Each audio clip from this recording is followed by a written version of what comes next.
What's up YouTube, Dan the Fix-It Man. Got another quick video here for you. I'm going to show you how to change your front brake pads on a 2020 Toyota Corolla. Now this is really easy to do, and in this case we're only going to change the pads, not the rotors. Now the first thing that I like to do is push this caliper piston back inside the caliper to make room for the thicker new pad material. And the easiest way to do that is to wedge a little screwdriver or a small pry bar in here and pull that towards you, which will push that caliper piston in, pushing the brake fluid backwards up through this line up into our master cylinder. Before we do that, it's important that you pop the hood, take a look at the master cylinder to make sure that it's not going to overflow and make a big mess. We just need to make sure that there's enough room in there. So let's go do that.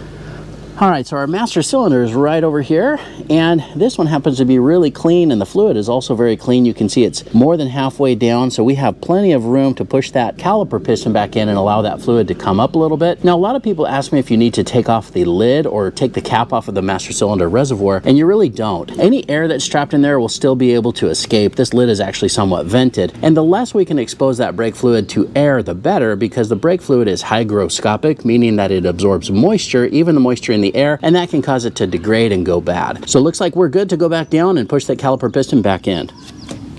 As an alternative method, you can also take the rubber cap off of this bleeder screw and just crack that open a little bit as you push the caliper piston back in, and that will expel the old fluid out through the bleeder screw, and that's not a bad way to cycle through your brake fluid. Now, if you do that method, you are opening the hydraulic system, and so you may need to bleed the brakes when you're done just to ensure that there's no air or anything that got in there. The way that I'm doing it, since we're not opening the hydraulic system, it's not required to bleed the brakes once you're done. So I'm just going to grab this little pry bar here. It's a Dominator by Mayhew. Just wedge it in through here and pull that towards you. You can see I also have the wheel turned to the left so that it's easier to access. You can see now we've got a lot of room there. I'm going to just shift the pry bar in between the inside pad and the rotor, and that usually will allow us to push it the rest of the way in, like so.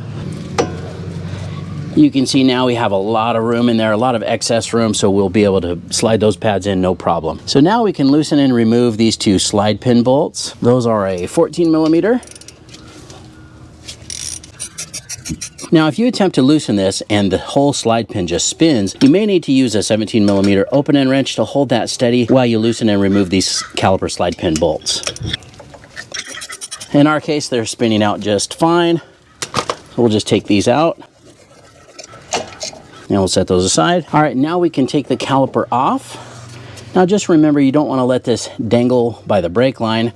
We're gonna just hook this on this little caliper hook right here and hang it up here on the coil spring. Now you can see our boot here is stuck out, even though our piston on the inside is pressed in. We'll get this cleaned up, but we also need to push this boot back in. You see it kind of has these little pleats or folds.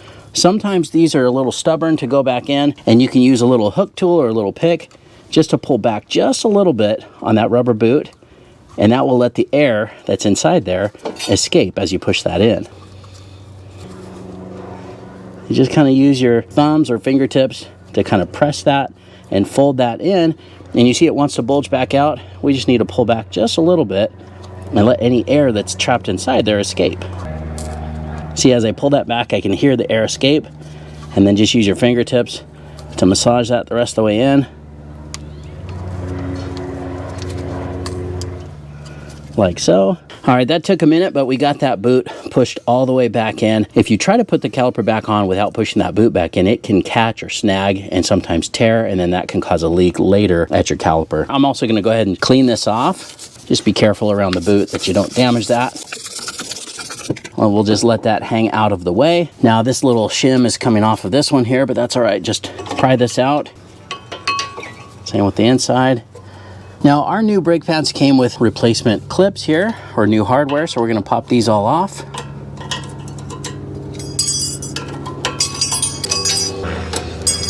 Now, if we were also changing the rotors, that would be the time to take this bracket off right here, which is these two 17 millimeter bolts. You'll need to take those off, and then that will allow you to pull this rotor right off. Sometimes these rotors get stuck. You can give them a whack with a little sledgehammer, or we also have these threaded holes right here. Those are M8 by 1.25. If you get a couple bolts that size, you can turn those in, and that will act as like a little force screw, and that'll pull this rotor off. But in our case, we're not going to change out the rotors. The owner just asked me for a quick pad slap, as they call it. Just throw some new pads on it. Now, we're also going to pull out and clean these slide pins, but first I want to clean this surface here before we put on the new hardware. I'm just going to use a wire brush on a drill. Just make sure you wear some safety glasses if you're going to do this.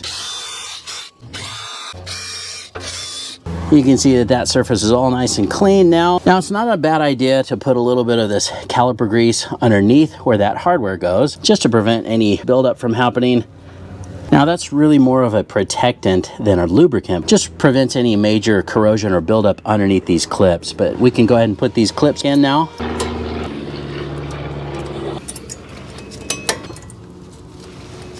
There we go. Just make sure that those are all fully seated, and make sure you don't get any grease on the surface of the rotor. If you do, just wipe it off with some brake cleaner. Now we're going to pull out these slide pins and clean and re-grease them. Just going to do one at a time. Just pull back on this rubber boot, pull out the slide pin, wipe that off.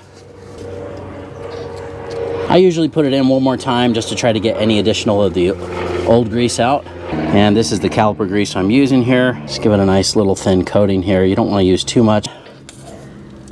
Just pull it until the boot snaps back up, and then squeeze the boot. That will burp out any stuck air.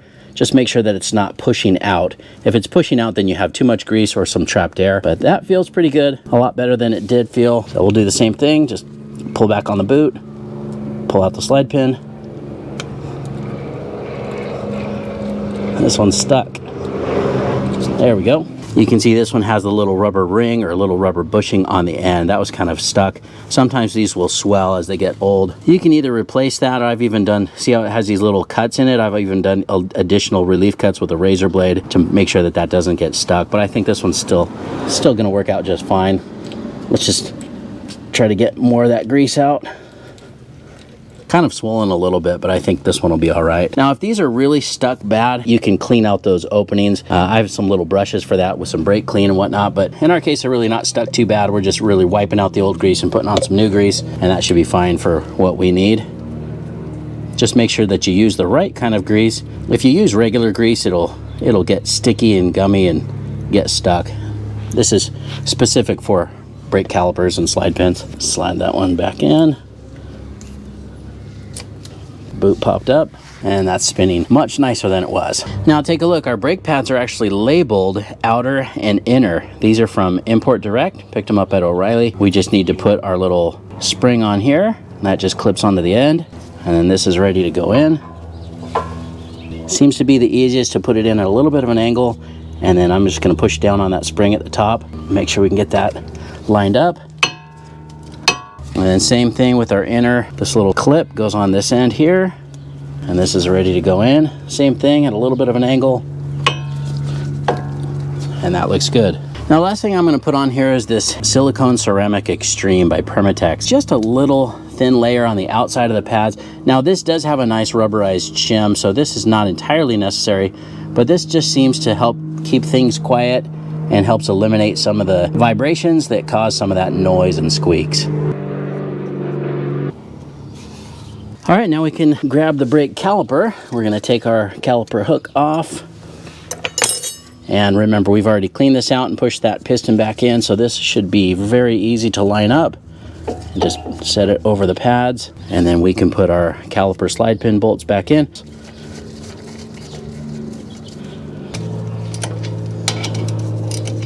This is a gear wrench 85062 torque wrench I'm going to use to tighten these to 25 foot-pounds. Now, if you did take off the caliper bracket bolts, those are 79 foot-pounds.